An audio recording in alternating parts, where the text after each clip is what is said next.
Welcome to English with Teacher. I'm Teacher. Thank you very much for joining me today. I hope you're having a great day. So today I'm going to do something different. I'm here with my friend and student Hayan, and we're both teaching English. And we're both kind of teaching English to different demographics of people. And we each have our own goals. So I wanted to talk to him about teaching English and his journey and discuss my journey a little bit. So how are you doing today? I'm very good. I'm really keen on the topic today. It's really nice and interesting. I want to thank you, and I want to advise students to follow your content because it's really useful for me as a learner of English and as a teacher of English. Thank you. So, have you gone to school for teaching English? I've been teaching English for years now, and what's the main question again, please? I didn't hear. Did you go to school? Like, do you have a degree for teaching English? Yeah, I have got a degree for teaching English, of course, and I have my MA in English. But I don't go to school. I prefer to teach people either online or, in private, I think, face to face. Okay. No, because I've never been to school. I've never been instructed on how to teach English. I kind of started. I got into it with the Facebook group, Language Exchange, and I wanted to learn more about Vietnamese culture and the language. So from that, I developed my own ways of teaching. So that's why I ask you that, because I don't have a degree, I don't have a TESOL or anything like that. I just started doing it and helping people. Yeah, it's nice. It's more interesting. I think it's okay. You can, of course, easily teach students.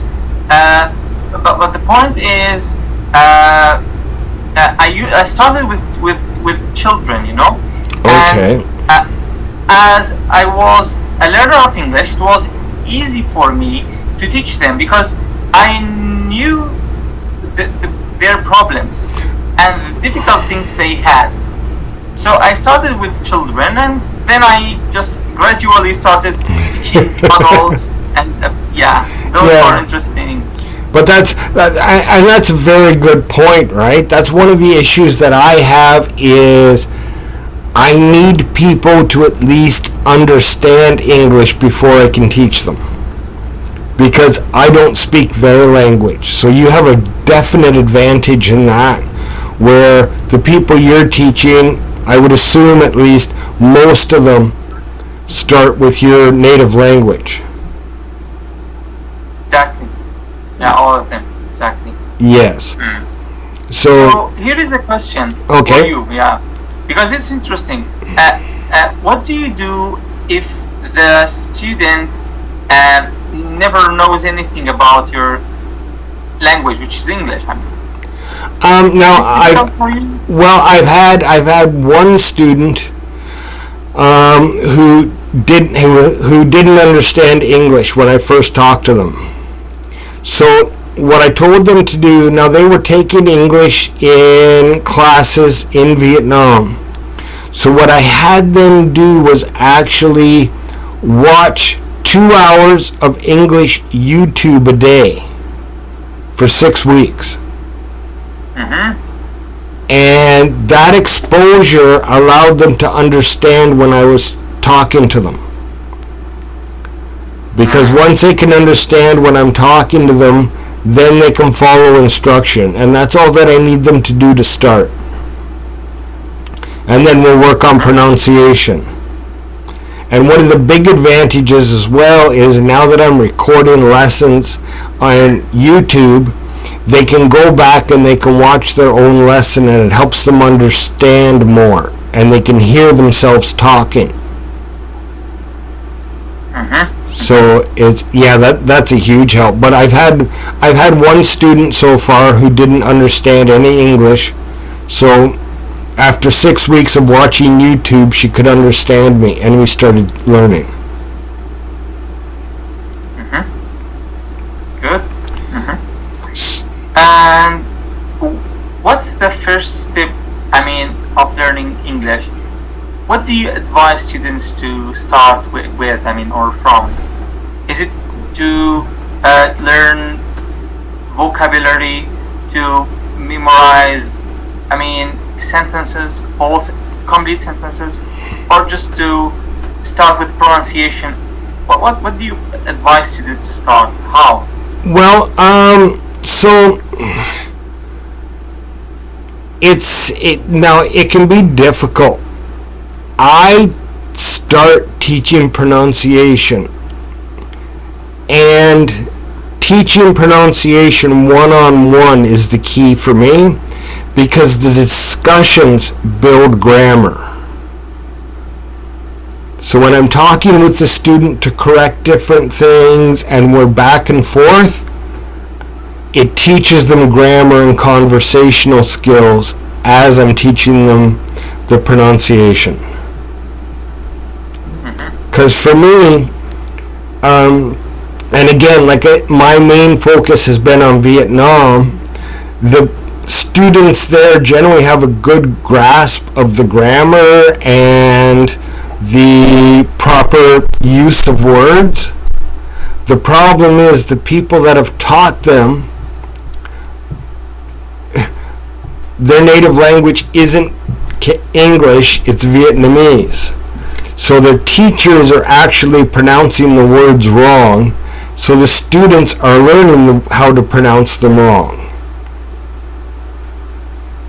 So that's my main, and most of my students are older, and they're either graduated school or they're getting to the part where they have to write their IELTS exams and things like that to finish their university. So they have a good basic foundation of English. The only thing that they're having trouble with is their pronunciation. But I find the discussion when I'm teaching them, and I will correct them on what they say, using the wrong words, using the wrong tense of the word, not using the plurals, things like that. So I'll correct them on the proper usage of words as we're discussing pronunciation. But I think that I don't know how people can teach effectively an entire classroom, especially for pronunciation, because for me you have to hear each individual student to do it right. So have you taught entire classrooms?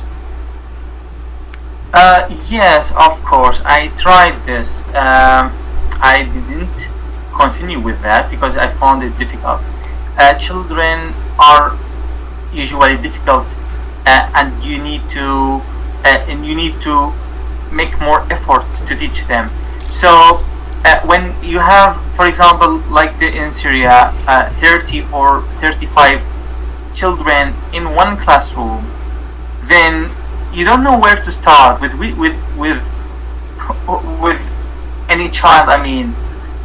They are all learning from the scratch. They are all in need of your help, and some of them are naughty. You want there are more difficulties than you think. It's not only just talking to a child face to face, and if they are like in groups, they are naughty sometimes. So some of them won't learn, or they say they don't want to learn. So it's difficult to get your ideas across to the students who want to learn. So I prefer to teach children who come to my house, for example, face to face, it's more easy or easier for me to do that. Yes, I totally understand that, and that's one of the reasons that I don't think a classroom environment. Now, I could see teaching 2 or 3 people at the same time, sitting down having a discussion with 2 or 3 people, but yeah, when you're in a classroom, you don't know who needs extra help, and there's always one kid who wants to make trouble, and kids have such a short attention span that I can just imagine. Like I said, there's a reason that I don't do it.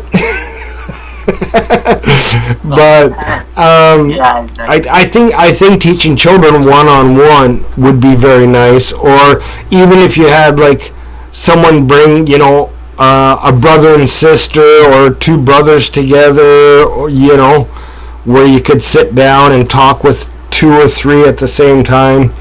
But yeah, I see a lot of people have to do classrooms because they don't have the ability to have a one-on-one teacher. So that makes it that's a challenge that a lot of people have. But I would definitely recommend to anybody to try to find a one-on-one person to talk English with, right? You, me, even if it's somebody else that's learning. I encourage my students to talk with each other in English, just so that they can practice and have more exposure to it. And I find that that's very helpful the more that they do that. So, what are your goals? Where do you hope to go teaching English? Okay, first of all, my first goal is to make my language better. Of course, I know I can't speak the language well, but I'm always hoping to improve the language. Then I'll just think of teaching the language. So my first goal is to reach a certain level of English. It's best I can do, I think. Then teaching students. I don't know, what do you mean by this question? It's just teaching students. That's all. Okay. Well, no. Yes. One thing I'd like to say about that, and I found this in different things that I've done through my life. Sometimes teaching something is the best way of learning it, because you're more focused on what you're doing. So sometimes teaching can be a tool to learn. But no, what I was trying to say is, so you're teaching now. In 5 or 10 years, do you see yourself teaching the same? Are you hoping to grow? Do you have bigger aspirations? Do you want to go somewhere else and teach? Do you want to make a school? Just what are your plans for teaching English? Yeah, now I got a question. Yeah. So yeah, of course, I'm thinking of starting my career in the golf, and Okay. I'm trying to I'm going to leave Syria soon. I'm going to start this job outside. I'm trying to find a job in the Emirates, I think. Nice. In some academy, let's say. That's my first goal. And I don't know, maybe when I'm there, if it's possible for me, I might start some nice academy there and just teach English. Nice.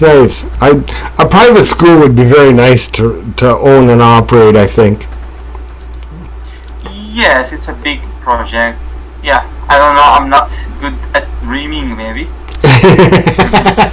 Well, the thing is, everything comes with patience. You have to be brave and you have to try new things, but you have to be patient because not everything is going to work right away. Exactly, yeah. Yeah. So what about your hobbies and your plans? Because you're planning all the time. It's part of your personality. I am. I'm a very goal-oriented person.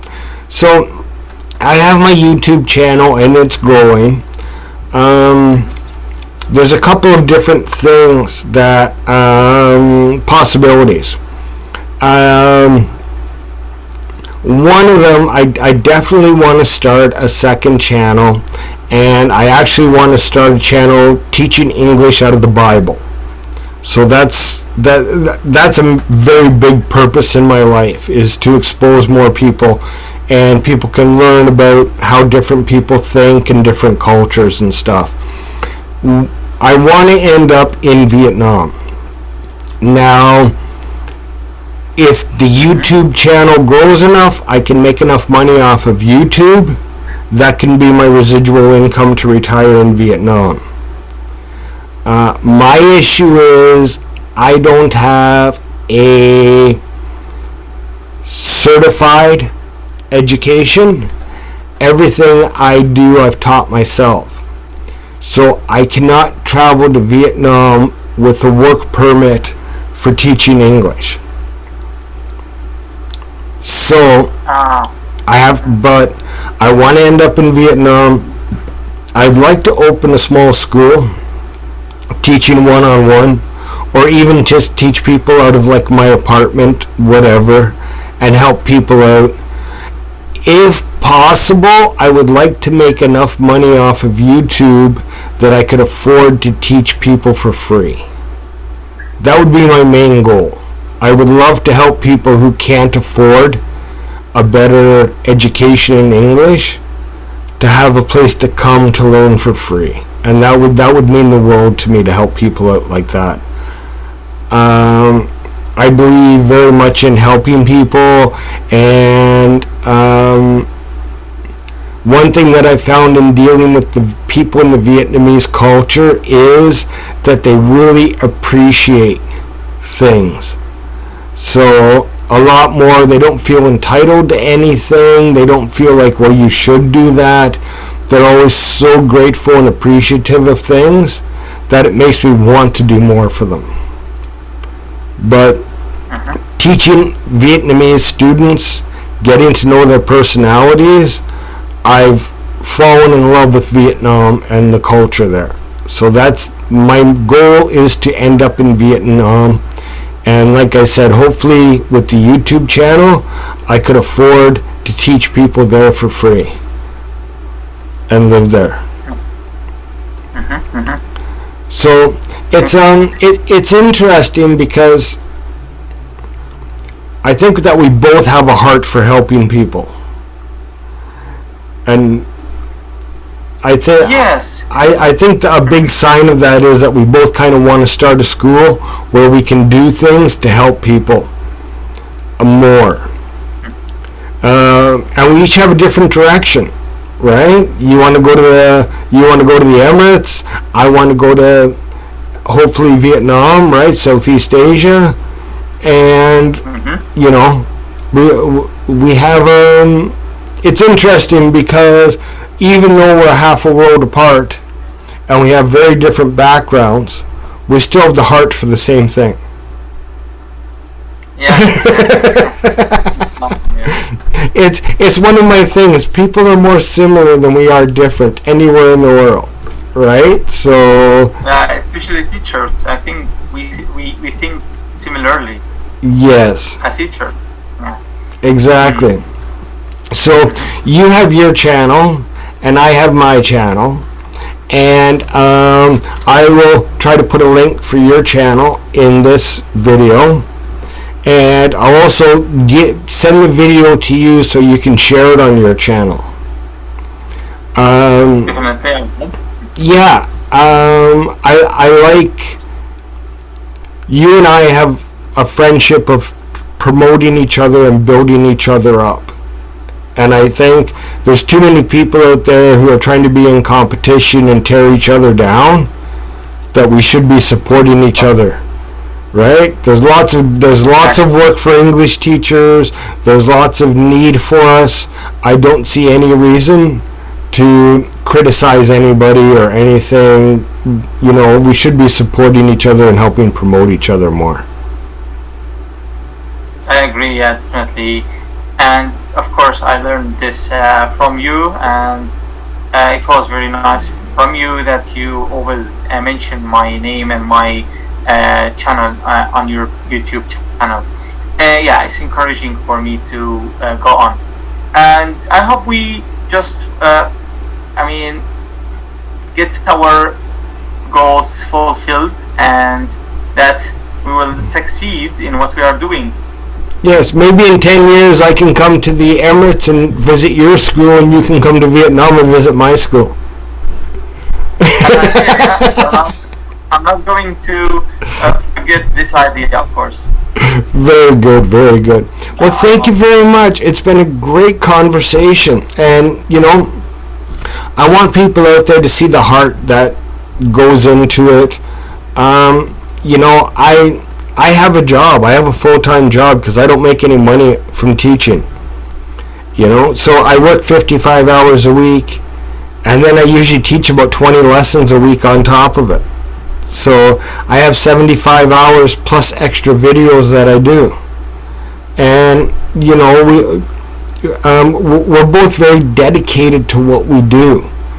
And I don't know if people who don't do this appreciate everything that goes into it sometimes. Yeah, I hope so. I hope people will appreciate that, of course. Especially the students who are coming to have a look at our contents. Yes. Okay, well, thank you very much. And thank you everyone for watching. I hope that you enjoyed this and that you have a better idea of what we're doing and what we're trying to accomplish, and the heart that goes behind it. Well, so I will see everyone in the next video. Thank you very much. Have a great day.